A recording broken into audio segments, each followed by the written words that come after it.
Hey there everyone, welcome back to Utility Sports, and we've got episode 2 of Las Vegas Outlaws franchise, where we're going to continue our expansion franchise in NBA 2K24, and I'm super excited for it. You guys absolutely killed it with the support in the first video of the series. I couldn't believe it, to be honest. When I made that video, I was expecting maybe just a couple hundred of views.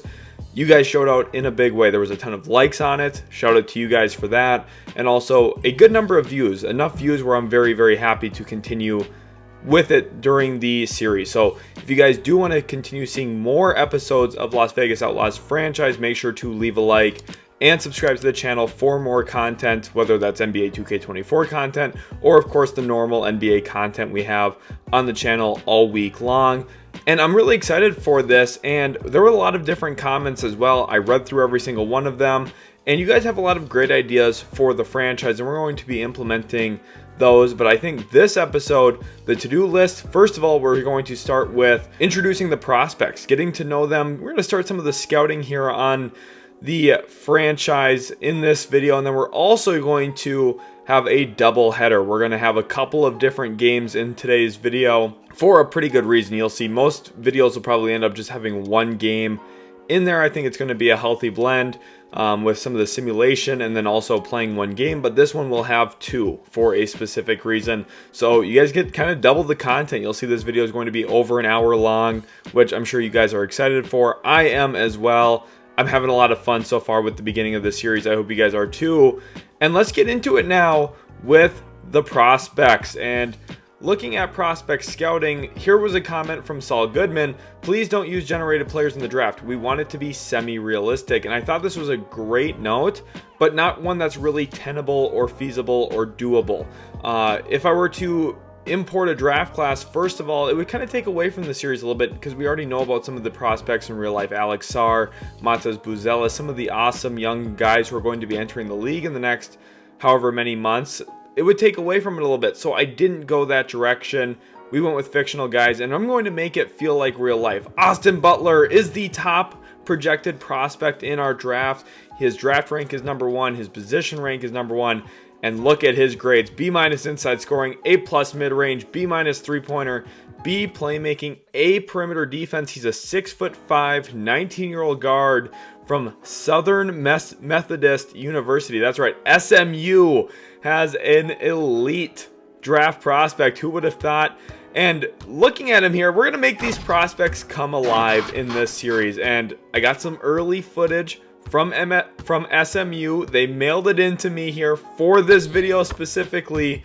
And you're going to get to see Austin Butler working on his craft a little bit, some of his gathers. He's a really crafty downhill scorer and somebody who would be a fantastic get for the Las Vegas Outlaws as their potential first ever draft choice. Now, we do have Anthony Simons already. We do have Jaden Hardy. But a guy like Butler who can defend on and off the ball. He's also a really good shot maker. Kind of gives me vibes of Anthony Edwards. And maybe even a better Anthony Edwards. He has an A basketball IQ coming into the draft. So we're looking at a player who not only does he have the physical skills, the athleticism, the shot making, the defensive prowess, he's also really intelligent, and I think that's going to be a big thing in his development as he grows as a lead guard in the NBA. And Austin Butler is the number 1 player on our board coming into this draft cycle. Now, his shot, a little spotty yet. He's trying to figure out how to really be his best version of himself, but he's great. The next prospect that I want to highlight is Jim Wade, a 7'1" center from NBA G League Ignite with some really intriguing scoring skill set. An A- post defender right now, A rebounding, and he is just flat out massive. He is somebody who, he's kind of a little bit electric going downhill, playing for the G League Ignite program. We've seen plenty of top picks come out of that program in the past. Jalen Green, Dyson Daniels, just a couple of examples of that. And I think Jim Wade could be a really great get for an NBA team. At 7'1", he can stretch the floor a little bit. Now, he's not a reliable jump shooter yet, but I think he projects to be one at the NBA level after a little bit of fine-tuning on some of his mechanics and just kind of really working on his game. He's able to step into the mid-range area. He's athletic. He's comfortable handling the ball, which we expect to see him do for G League Ignite. this season. Now, really important to note, there's been no college games played yet in our franchise. There's been no G League Ignite games yet. We'll get more footage on Jim Wade as the year goes on, but as you can see, he's comfortable handling the ball on the open floor. He's somebody who I think has a really dynamic skill set at 7'1". One of the big flaws on our team right now, we're undersized. Kevon Looney's our biggest player that sees consistent minutes on the roster. That's an issue. We don't rebound the ball very well. We don't score in the paint very much. A guy like Jim Wade could really elevate how we are perceived around the NBA. I think he would be a really great fit with Anthony Simons and Jaden Hardy and DeAndre Hunter. So he kind of fits into our young core, our young nucleus that we currently have. Jim Wade is right at the top of my draft board, him and Austin Butler. Looking at some of these other guys throughout the draft class, again, this is kind of an introduction to a lot of them. Artie Grimes from Australia is actually playing in the NBL right now in this franchise. Alton Slaughter, Michigan State Spartan, 6'7". He's got all of the capabilities of becoming a really sound, good basketball player. He's a good athlete, smart, can score on all three levels. I like his game quite a bit. Looking at the rankings, some of the other guys, Leo Atkins from UNLV, another 7'1" behemoth, and he's a really NBA-ready player. Trent Anderson, he has had FIBA U19 experience. He's only 18 years old now. He's going to a small school, Evansville, but at 18 as a guard, he has some talent. Walter Jacobs, one of two English prospects in this draft that we have to keep our eyes on. Francis Nicholson, I'm not very high on myself. We'll see if he sticks in the lottery or not. Jonathan McDaniels is 5'9". I'm taking him off the board instantly. That's not happening. Then we've got a guy I'm really intrigued by in Yuri Kasparov after we see Trevor Stevens' card here, who's a lights-out three-point shooter, not much else. But Yuri Kasparov from Russia, boy, is this guy exciting. He's a defensive stalwart. Now, the offensive game is still limited. He's actually going to be playing for the UConn Huskies this year, so the Russian-born prospect I was actually able to come in, got permission from the NCAA. He will be playing college basketball as a true freshman this year for the UConn Huskies as they look to win another national championship. And you can see Kasparov's outside shot is not falling right now, but I do think he's an intriguing long-term upside prospect, somebody who could help us significantly down the road as a wing stopper. Looking at our current team right now, DeAndre Hunter is really our best point of attack defender, and that's just flat out not good enough to get it done. So a guy like Yuri Kasparov, although he has some of his own flaws, you see the shot falls 1 in every 5 or 6 attempts typically for him, which is not very good. That's not going to get the job done.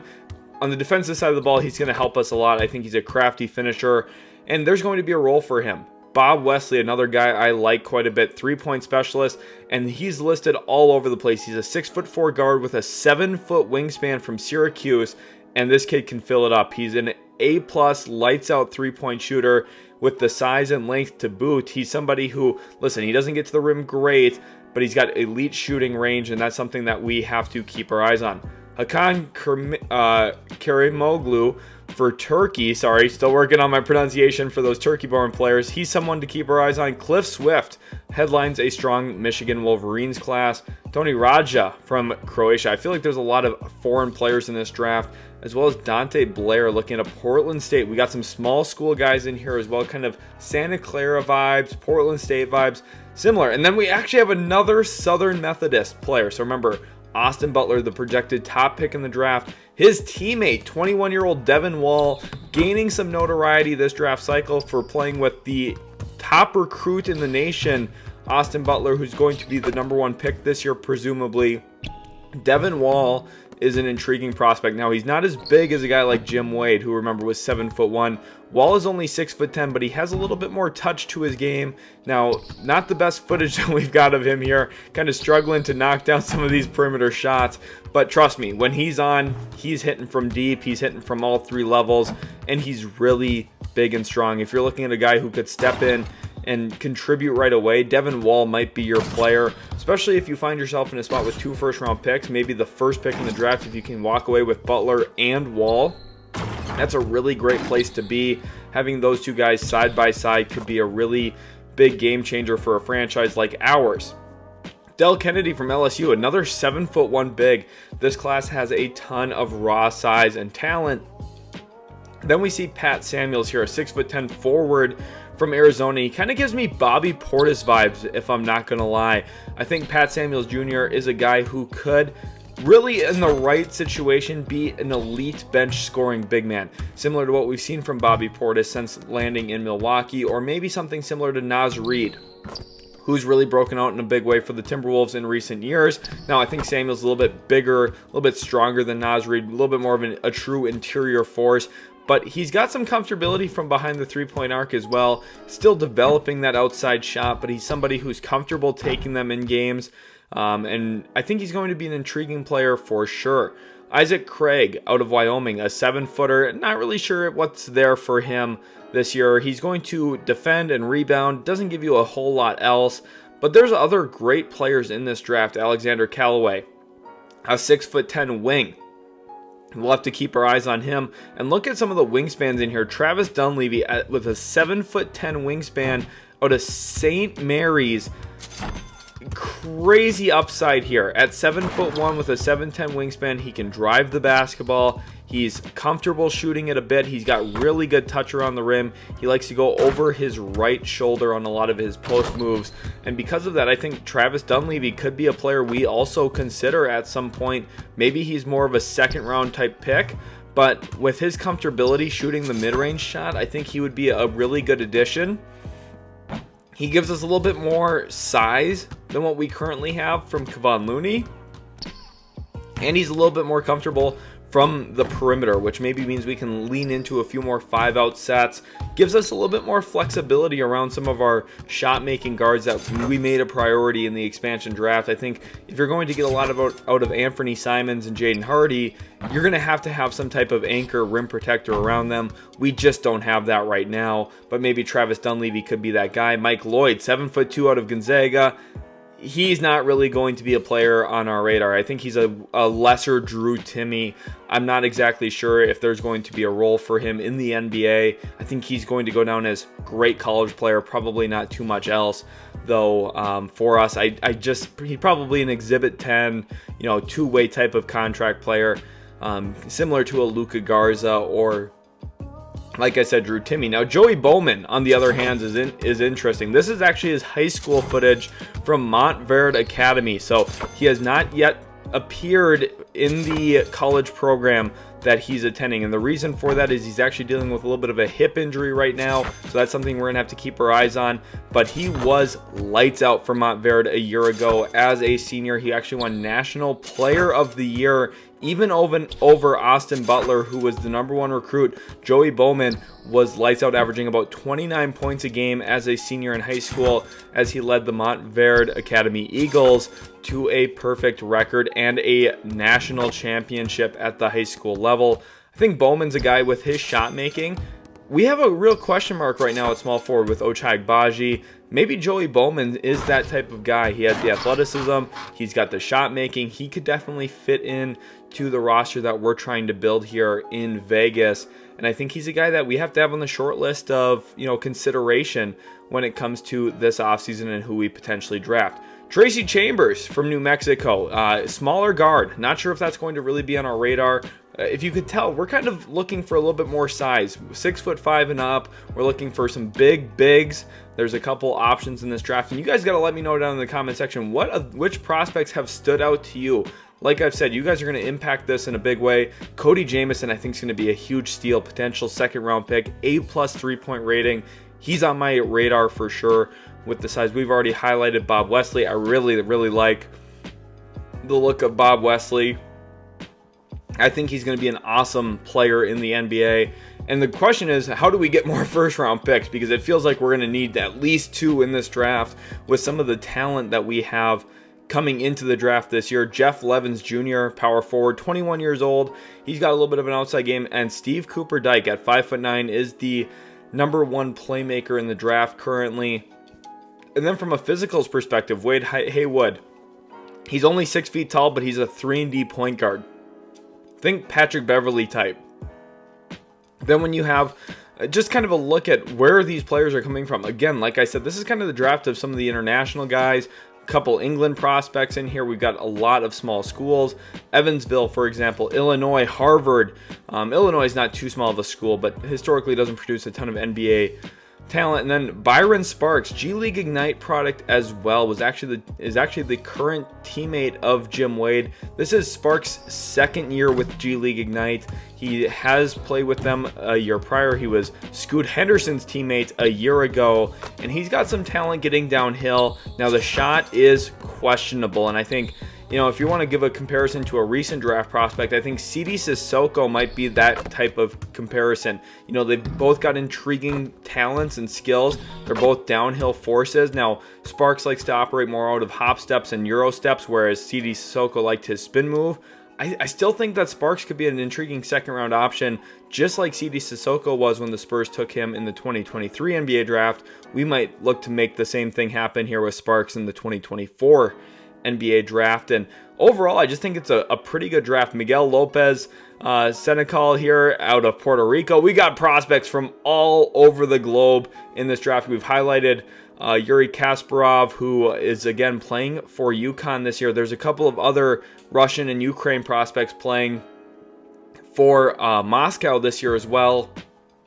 And there's a lot of talent. You see, I'm kind of going back to Devin Wall, looking at Austin Butler here, and I just really want to highlight how good Austin Butler looks. I think he's going to be such a tremendous prospect, and really a guy that's worth tanking for. So after our 1-0 start, here we are simming some games. We actually start 2-0 as we beat the Golden State Warriors. Dario Saric scores 27 points. Remember, we stole Kevon Looney from the Golden State Warriors, so they do have a big need at center, and that came up biting them here as we out-rebounded them by 10. DeAndre Hunter had 20. Jaden Hardy scores 20 off the bench. Simon's kind of an inefficient game, 7 of 20 from the field, 4 of 15 from 3.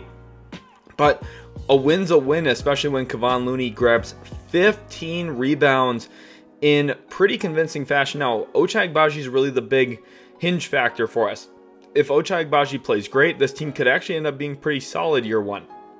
If Agbaji doesn't play well, we're going to have nights like this where we lose to the Phoenix Suns by 16. Hardy leads the way for us with 8 of 12 shooting and 6 of 9 from 3 off the bench. Buddy Hield scores 21 of his own. Remember, he was fantastic in the season opener in our win against the Jazz. Simon, 6 of 13. We want to see him be a little bit more aggressive, and he's got to get a few more assists. Just 1 assist in that matchup. DeAndre Hunter, 5 of 14. Jonathan Isaac had a stinker, 1 of 7 only in this game. Kevon Looney did grab 10 rebounds, but doesn't really give us a lot in terms of scoring. And to start the year, Robert Covington was a real issue. Devin Booker dropped nearly 40 points on us, and that's really what I meant about Ochai Agbaji, is if Agbaji can guard and give us good positive minutes as a starter, that's huge. If he can't, we have a real question at the small forward position going forward. With another narrow loss to the Toronto Raptors here. DeAndre Hunter scores 31. Simon scores 26. The two of them combined for, that's right, 57 points on just 41 shot attempts.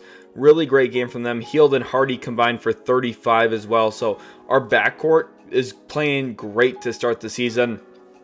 DeAndre Hunter was an efficient 6 of 6 from 3. And against the Raptors, what did we really do? Well, you know, we struggled to get some stops when we really needed them. You know, we had a good game. We had a lead. We had the game high score in Hunter. We had the second game high score in Simons, and yet we lost the game because there was a consistent offensive attack. And you see the bench minutes. Jalen McDaniels scored 10 points in just 16 minutes off the bench. We need better bench production. We're going to need to rebound the ball better, something that has been a real issue as DeAndre Hunter actually sprains his left toe, a potential 1 to 2 week injury here pretty early in the season. We're going to have to shake up our roster here, shake up our minutes a little bit. And as we look at what DeAndre Hunter has been doing for us early in the year, he's had a great start, 19 points per game, 6 rebounds a night. And look at his shooting splits, 56% from the field, nearly 70% from 3. He's been a huge positive for us, posting a plus 4.6 points advantage in the plus minus. But now Robert Covington is going to see more minutes. We're actually moving him into the starting lineup. Jonathan Isaac gets a minutes boost as well off the bench. In our next game, we actually lose to the Seattle Supersonics. Beal scores 28, Levine scores 21, and Isaiah Stewart pours in 14.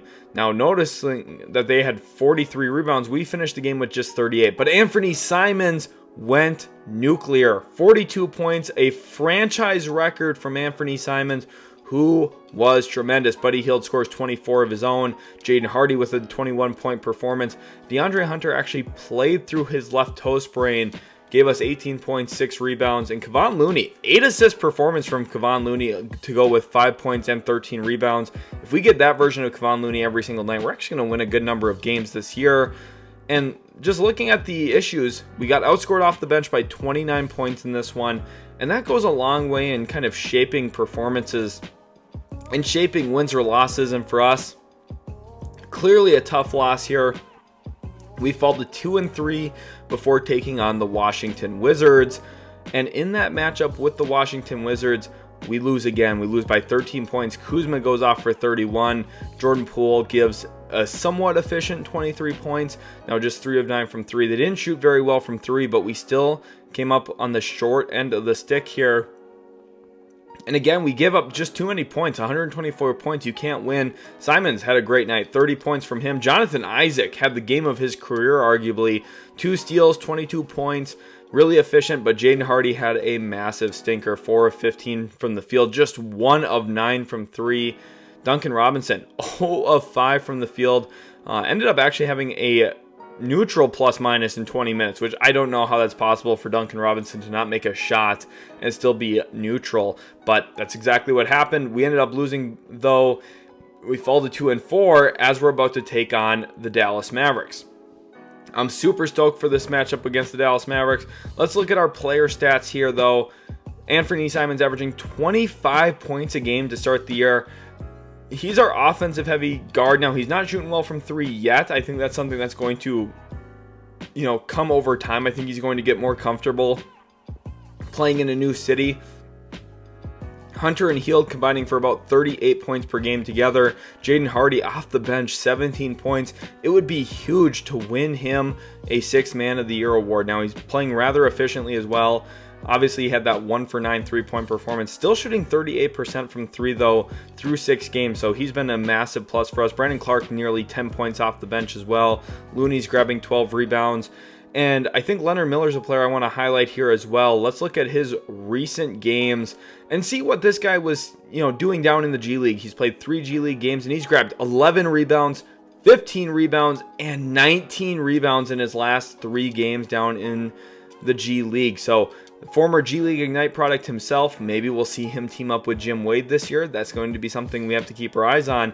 But remember, before the end of last video, after our win, we decided, hey, we're going to go increase the sliders here for the CPU, and we're going to make this a little bit tougher. So we made the CPU a lot better before the end of last video. This is just a quick rewind of what we had done.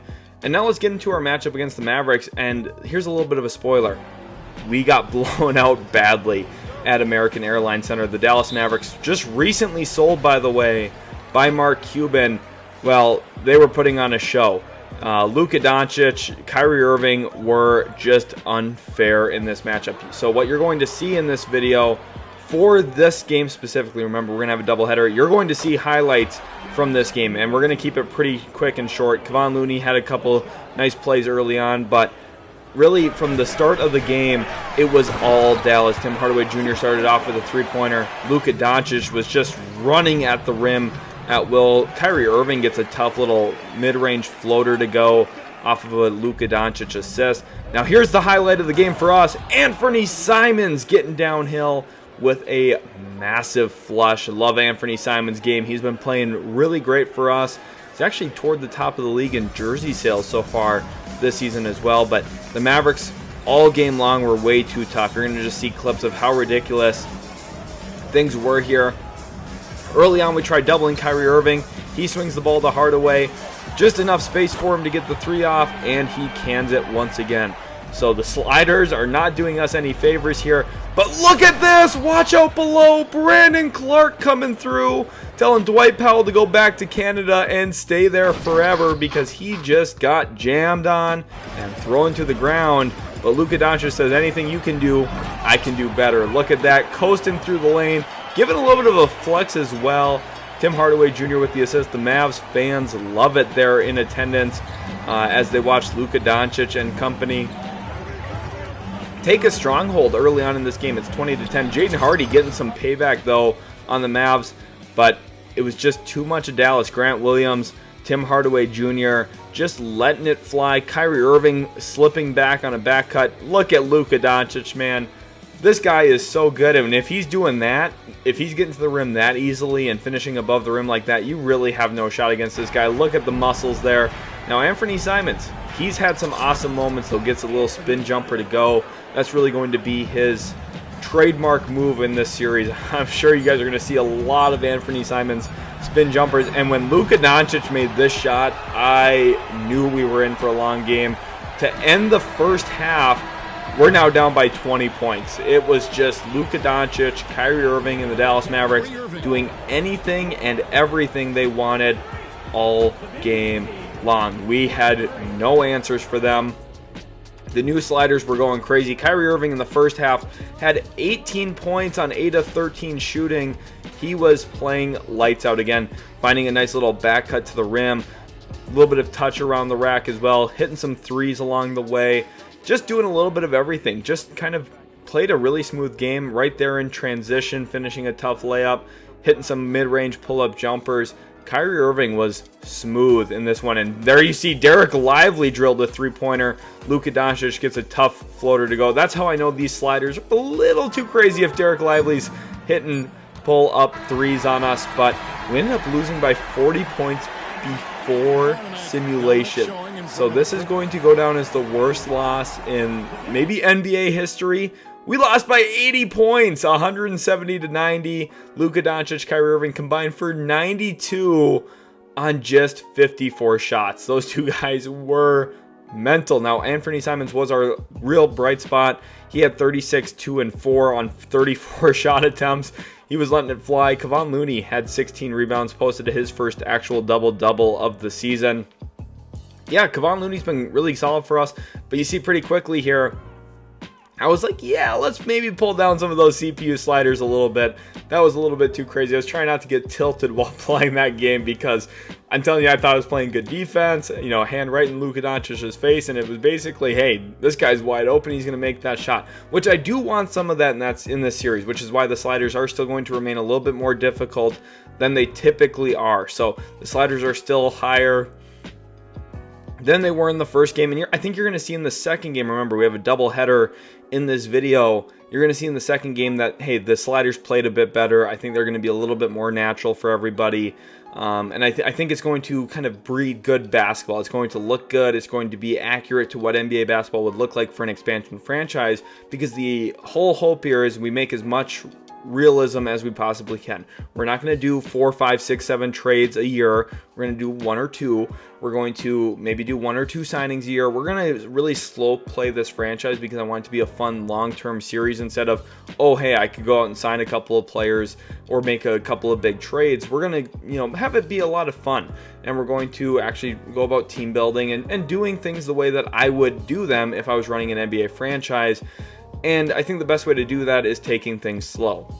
So, continuing here from our blowout loss against the Mavericks, we're actually going to sim some more games.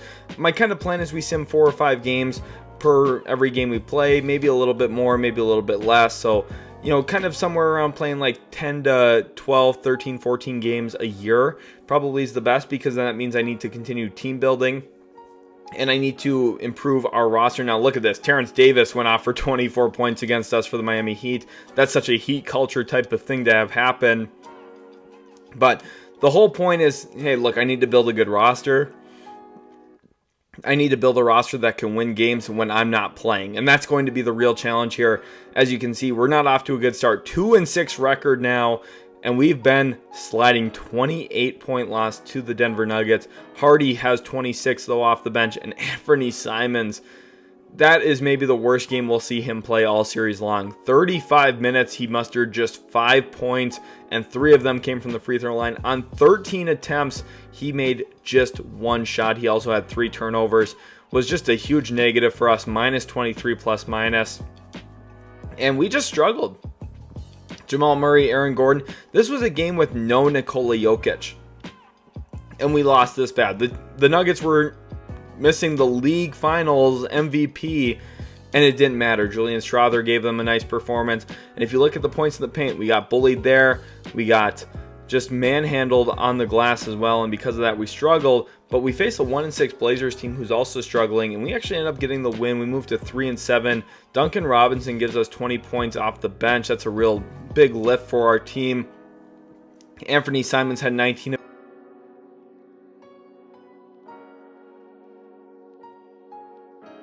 And just looking at what the Blazers were capable of doing and able to do, it wasn't a lot. We actually held Scoot Henderson in check in this simulation so far. He's had a couple of good games, a couple of bad games, and I think that's what we're going to expect to see from him as the year progresses in real life as well.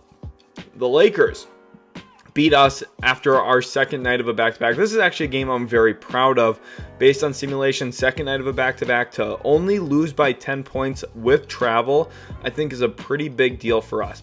Hardy and Simons both have 21 apiece. LeBron doing LeBron things. This guy is a freak of nature, not only in the game, but in real life. What he's doing is just unbelievable.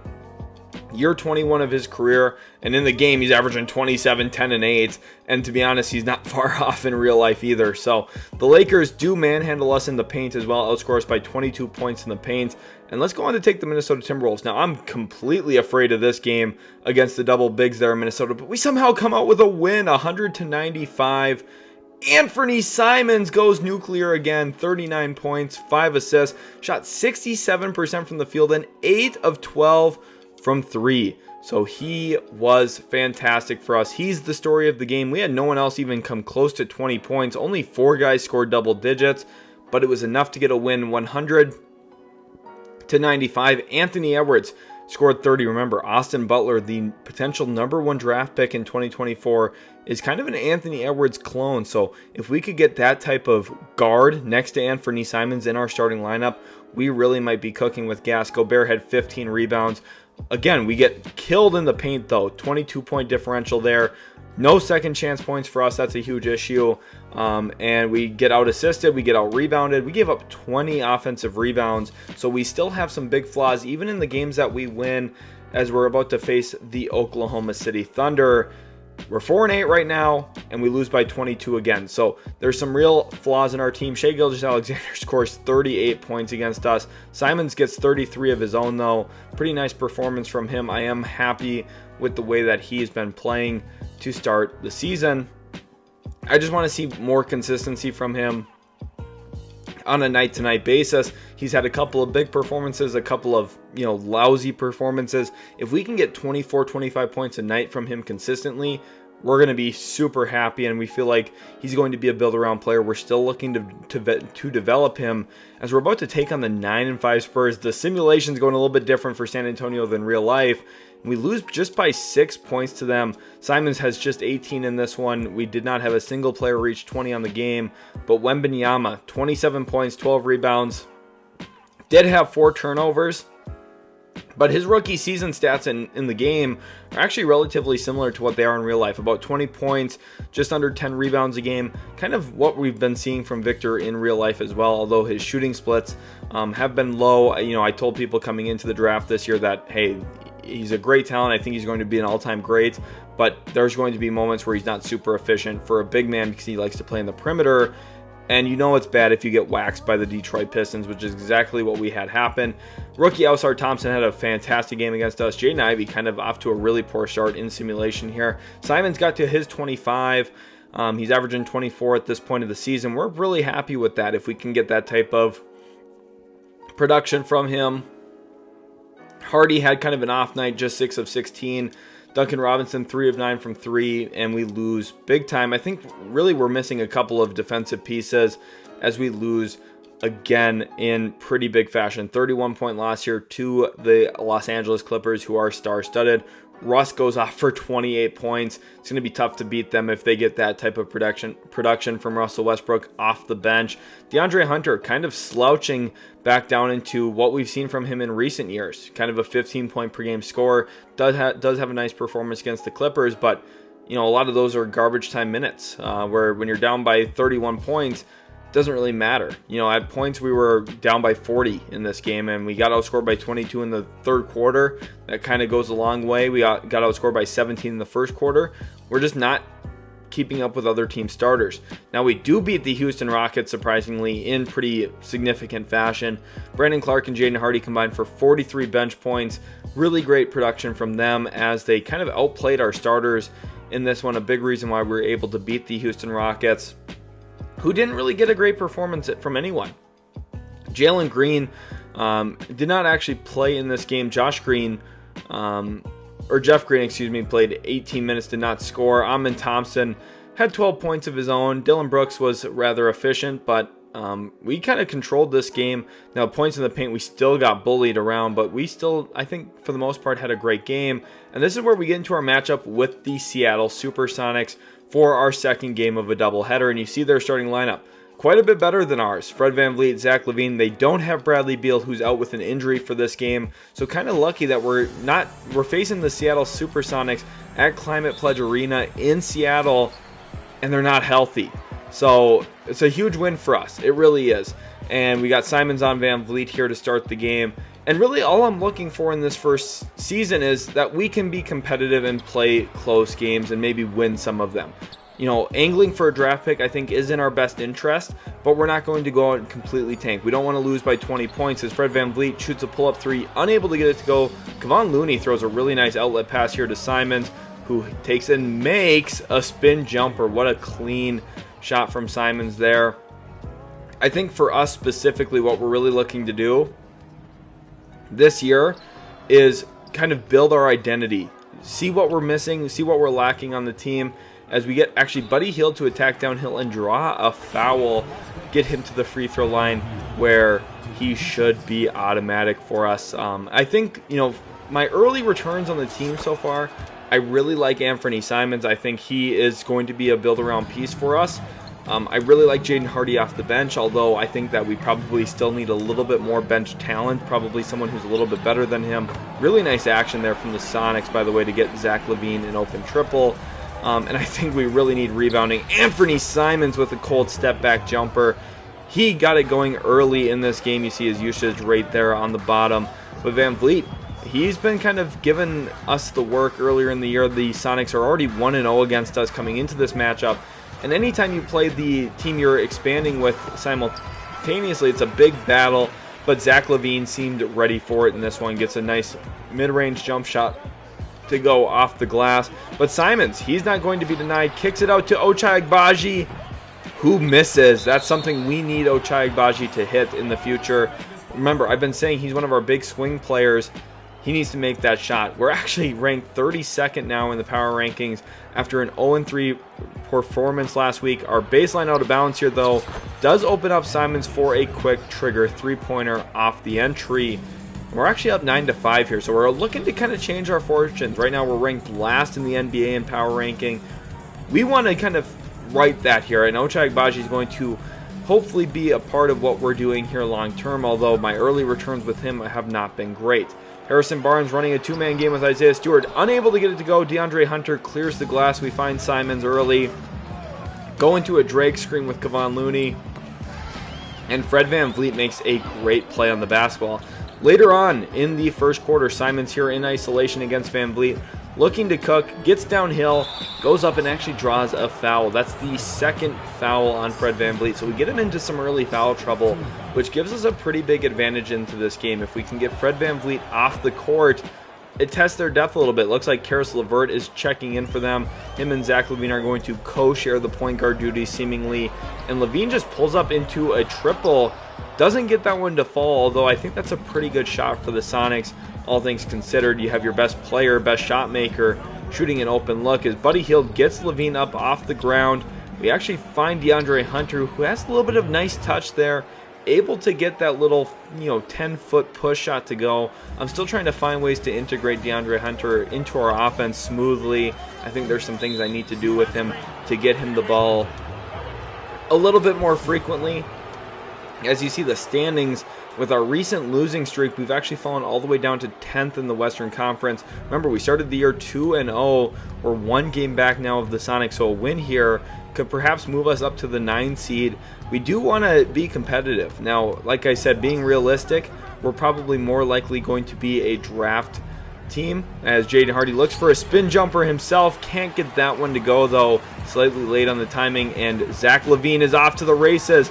The strong gather and the jam all over Jonathan Isaac, who's in the game now for our Las Vegas Outlaws. Didn't matter. Zach Levine was not going to be denied. The former NBA dunk champion, letting it known that he still can play above the rim. Simons makes a great pass out to Jaden Hardy in the corner, who again can't get it to go. Jaden Hardy struggling to start this game off, as the Sonics do trail by 4, but they are pushing back as Harrison Barnes leaves Duncan Robinson on the ground, unable to defend that post. Spin move, and now Hardy kind of pushing back a little bit, kind of throws up a prayer shot there and unable to get it to fall. Jaden Hardy already 0 of 3 on the game, just a couple minutes into checking in, but Brandon Clark says no to Trenton Watford, but Levert catches in the mid-range area, and he knows how to hit from there. Really nice shot for Karis Levert. Simon still in the game, gives it up to Hardy here, and Jonathan Isaac sets a nice screen, and Hardy's game is going to thrive if we can create that much space for him, averaging about 17 points a game this year off the bench. Now he is just 1 of 4 in this one, so we're going to have to see if he can be a little bit more efficient. As you see, Jonathan Isaac actually foul here, and one thing that's really important, you guys comments, some people saying, hey, Jonathan Isaac should play a little bit of small ball center for us. That's something we are going to do. In fact, we're going to do it in this game a little bit later on.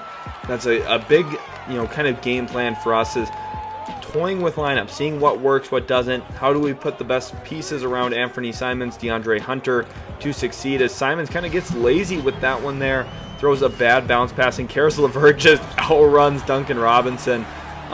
Robinson's lack of athleticism was on full display there, but Brandon Clark goes up above the rim and gets that one. Remember the other game against Dallas earlier, he put Dwight Powell on a mean mug poster. I think Brandon Clark's ability to play above the rim is going to be vital for us. Simons pushing the ball up the floor now, and we're going to go to one of our plays here for Hardy. We're going to try and get him in action, but actually Simons pushes off trying to set up the play. We turn it over. Now Bones Highland in the game for Seattle, looking to cook, finds a little 19-foot jump shot and is able to get that one to go.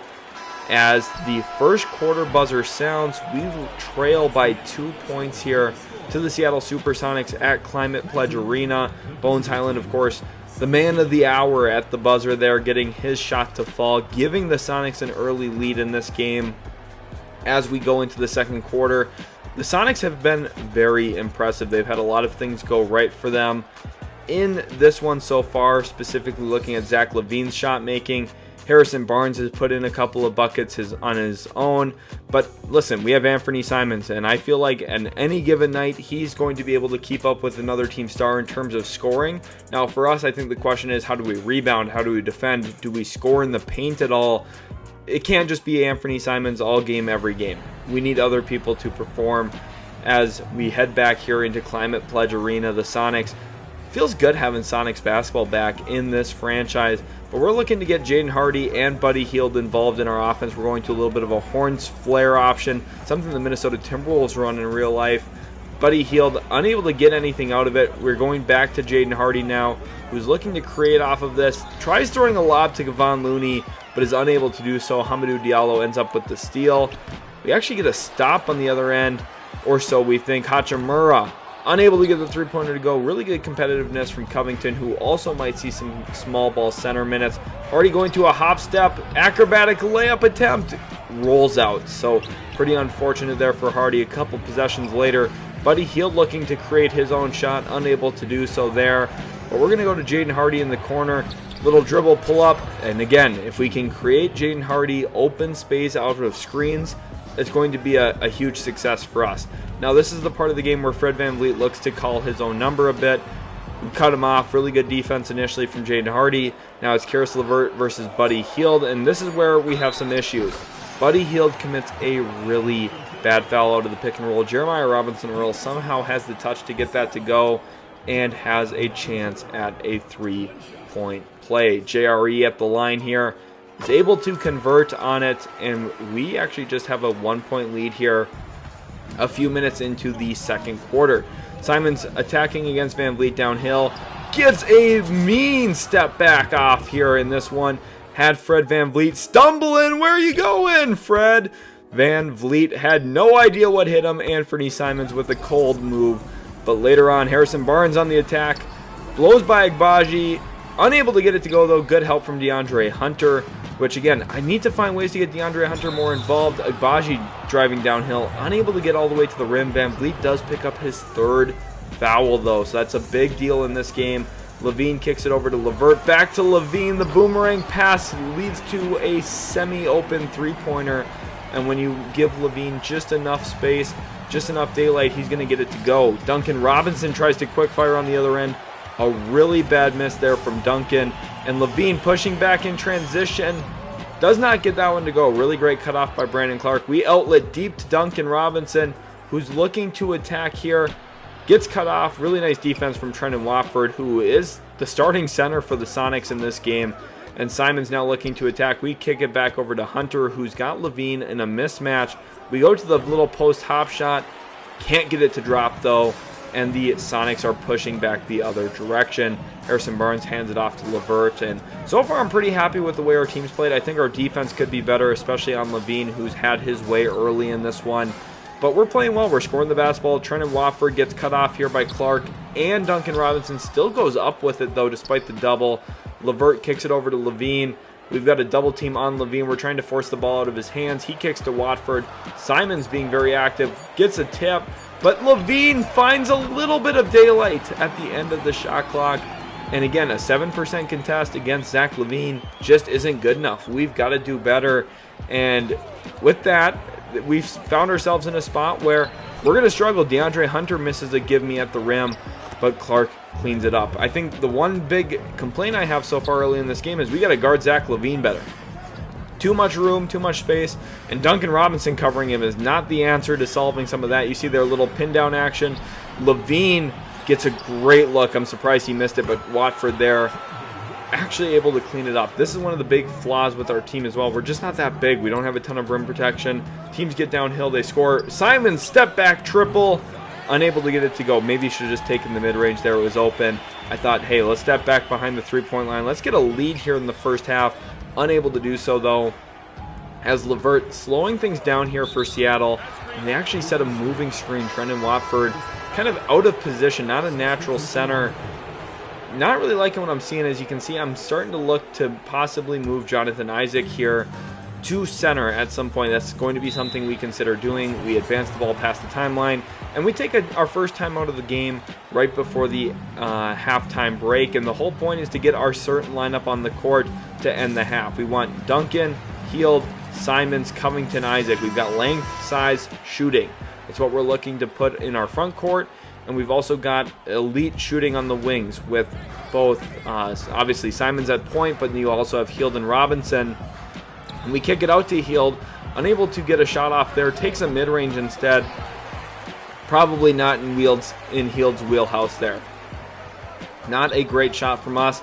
Now with just 6 seconds to go in the half, Highland's got the basketball. He kicks it over to Barnes. Barnes throws up a prayer, unable to get it to go. And Duncan Robinson clears the glass to end the first half. Now, Zach LaVine, again, he's been the real problem for us in this one. He's been great for Seattle. Simons has been great for us, though, for our Las Vegas Outlaws. So, kind of give and take here. We've had some awesome moments. We've had some great things. Just a reminder, we're 32nd in the power rankings. The Sonics are 23rd, which is crazy because we have just one less win than them. But clearly, people are a little bit lower on us. And I guess it makes sense why we don't have Zach LaVine and the Sonics do. That was the big difference in the first half, as he was just an absolute flamethrower. Looking at the shot selection, the difficulty in some of those attempts, he was just making it happen on all levels. Getting to the rim, finishing through contact, another look at that dunk. And he's been great from behind the three-point line as well. Kind of just natural movement without the ball. He's been great. To start the second half, we go into our little floppy action. We get Buddy Hield a wide-open three-pointer. Great screen action there. And Hield pays us off. We're up by 1. So with all things considered, we didn't play that well in the first half. To only have been down 2, we have a real chance at winning this ball game, which is what we're looking to do. Fred VanVleet's trying to stop us, though. Agbaji wisely commits a foul there, And look at Anthony Simons this season. 25 points in the last 6 games compared to 23 on the season roughly. He's been fantastic as of late, and we're looking to continue that trend with him. The more comfortable he gets as the number 1 option, the better our team will be at some point if we have a guy supersede him as the number 1 option. I think realistically, if Simons is a number 2 option or number 3 option for us down the road, our team is going to be really good, really competitive at some point, which we're not really right now, but we're hoping to get there soon at some point.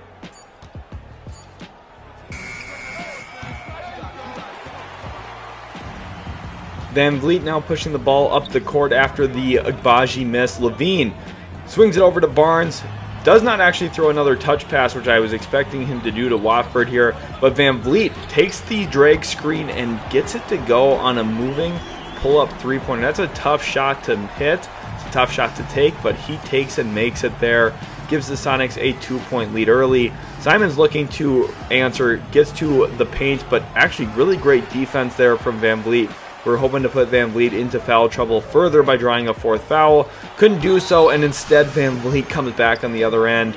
Draws a foul on Kevon Looney. Says, hey, that's an and 1. We'll take 3 points the classic way there in Seattle. The Sonics clearly happy with Van Vliet's performance so far in this one as he converts the 3-point play. The Sonics, all of a sudden, they have their lead up to 5. So, second half, this is an important moment for us. We've got to kind of get our bearings here. We got to play our style of game. We're going to a Jaden Hardy, Kevon Looney pick and roll. Unable to get anything out of that. We find Buddy Hield actually toward the top of the key, and we're going to look to attack with Buddy Hield. Kind of getting creative with the handle. Loses Zach Levine and finds himself open in the corner for a moving corner 3-pointer. That's a tough shot to take, and it's a tough shot to make, but Buddy Hield cans that one. Draws the game back within 2. When we need big buckets, Buddy Hield's been providing for us. Van Vliet, though, another quick trigger shot. Doesn't get that one to go. We outlet the ball up to Jaden Hardy, looking to attack here. And Hardy's just been not himself in this game. Really lazy turnover there. He's had a couple of turnovers already. He's had some really questionable shot selection moments. And here we try and double. Hardy doesn't rotate over to Van Vliet, leaves him open, and all of a sudden it's a 5-point game again. Really bad swing from Jaden Hardy, and it gets even worse. Next possession down, he tries to take a contested moving mid-range jump shot. Doesn't get that one to fall. Those shots are beautiful when they go in, and they're really bad when they don't. Barnes gets the ball around the left wing. He looks to attack off the dribble. Agbaji, nice cutoff there from Ochai. That's what we do expect from him. Barnes forces up a shot, gets his own miss though, and I think that's a real backbreaker for defense. Anytime you give up an offensive rebound, you're likely going to give up a bucket. That's just how NBA offenses are. They're too good.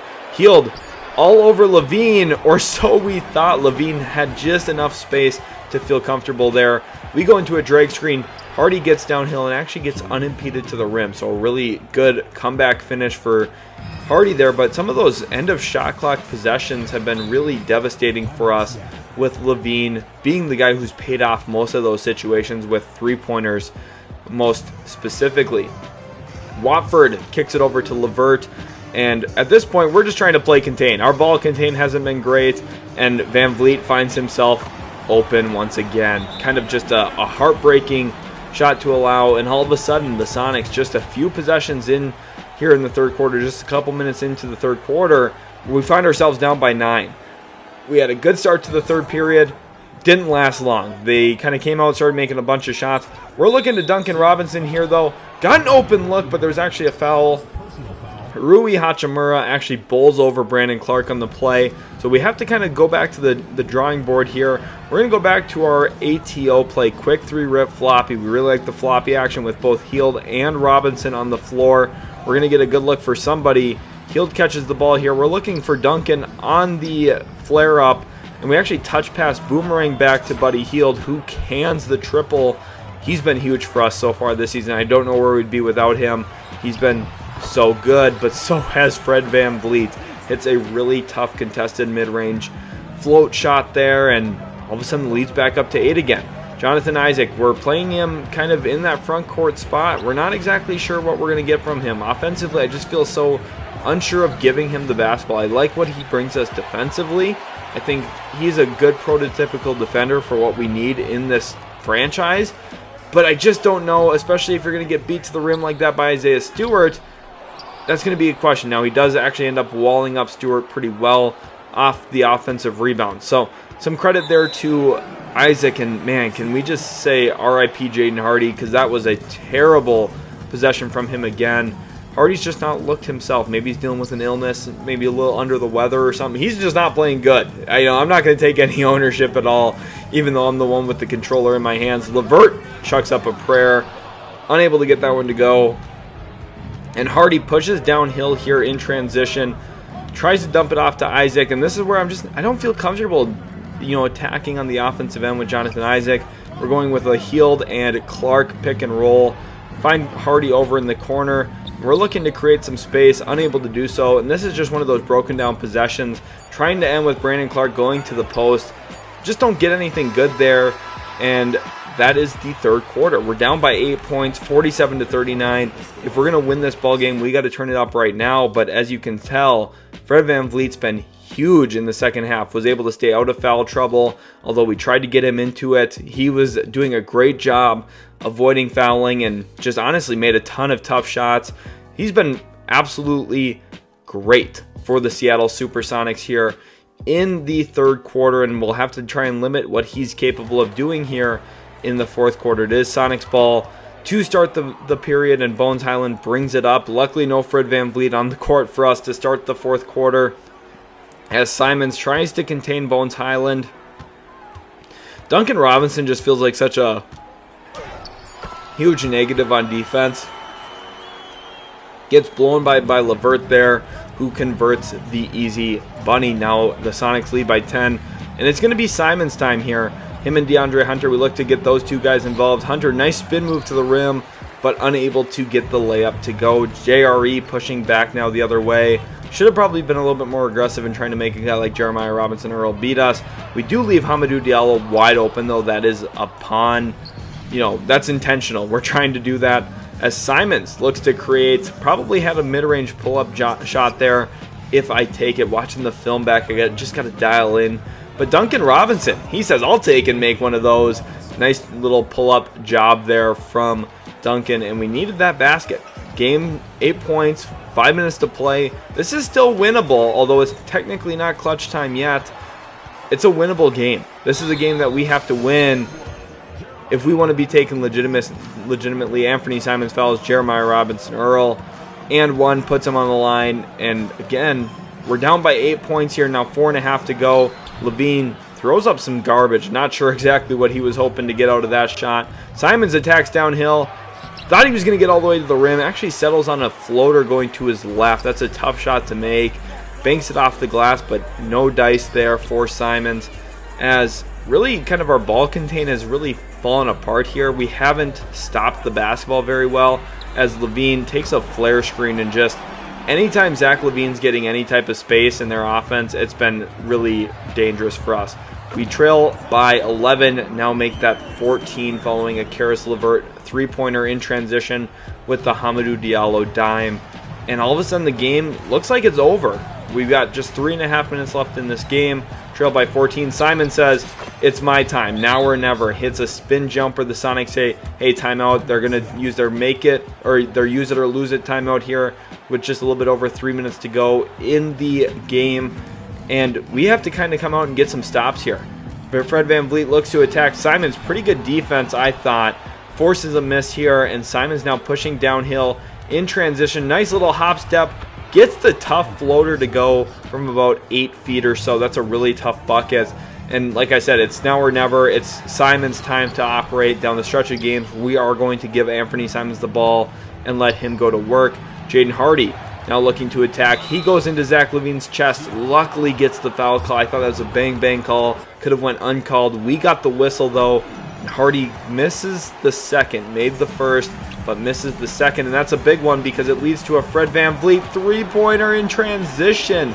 That is such a tough shot, and he got it to go. Man, a lot of credit to the shot makers here in Seattle. Now, listen, they drafted their team to be a little bit more ready right now. As Jaden Hardy gets a nice scoop layup, they drafted Bradley Beal, who we didn't even see in this game. They drafted Zach LaVine, Fred VanVleet. they have an NBA-ready roster. They've got a bunch of guys in their late 20s or early 30s. That's good for them. Congratulations. You're beating us by 10 in a game in November of the initial season of our franchise. I still feel like we're set up a lot better for long-term success. Harrison Barnes gets a mid-range pull-up to go. Those are the things I'm not worried about. 2-3 years from now, who knows where Harrison Barnes is going to be in the league. I feel good about our long-term development. I still feel like we have the pieces in place to become a great franchise long-term. And I think Anthony Simons is a big reason why I feel so confident. He has 16 points on 6 of 9 shooting at this point in the game. Gets another free throw to go to get him up to 17 points on the night. He's been great for us, and I think he's a player who he's going to be reliable in our user games as well. We go to a double team here, force the ball out of Levine's hands, but Isaiah Stewart hits a left-handed push shot from about 15 feet. I couldn't believe it when that went in. We are looking to attack with Anthony Simons here.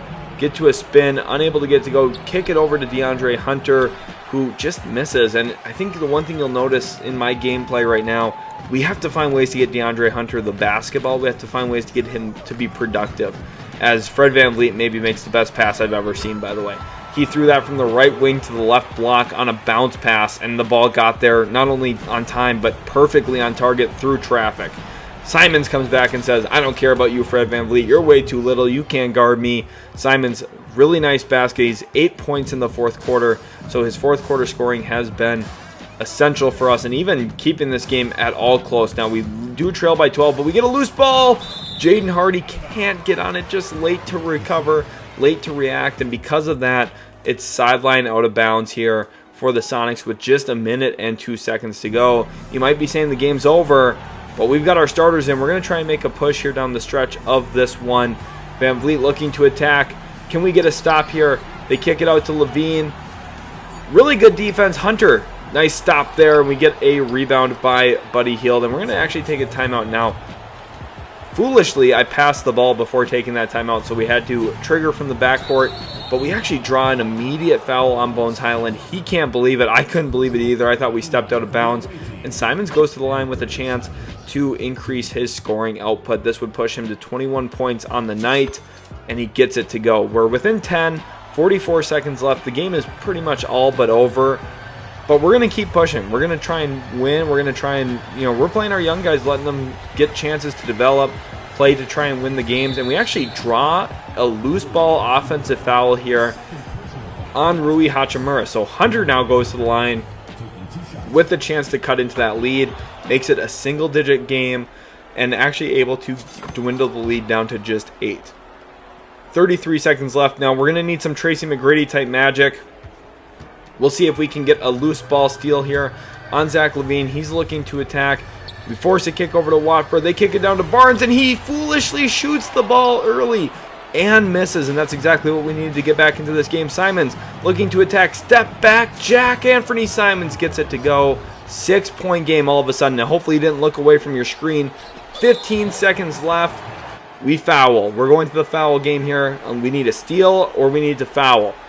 We can't get the steal. We're sending VanVleet to the line, who has been tremendous tonight. This is not the guy I would have wanted to send to the free throw line if possible, but they triggered it into him. And VanVleet at the line cashes the first. Now with the second, makes that one as well. So we're now down by 8 points.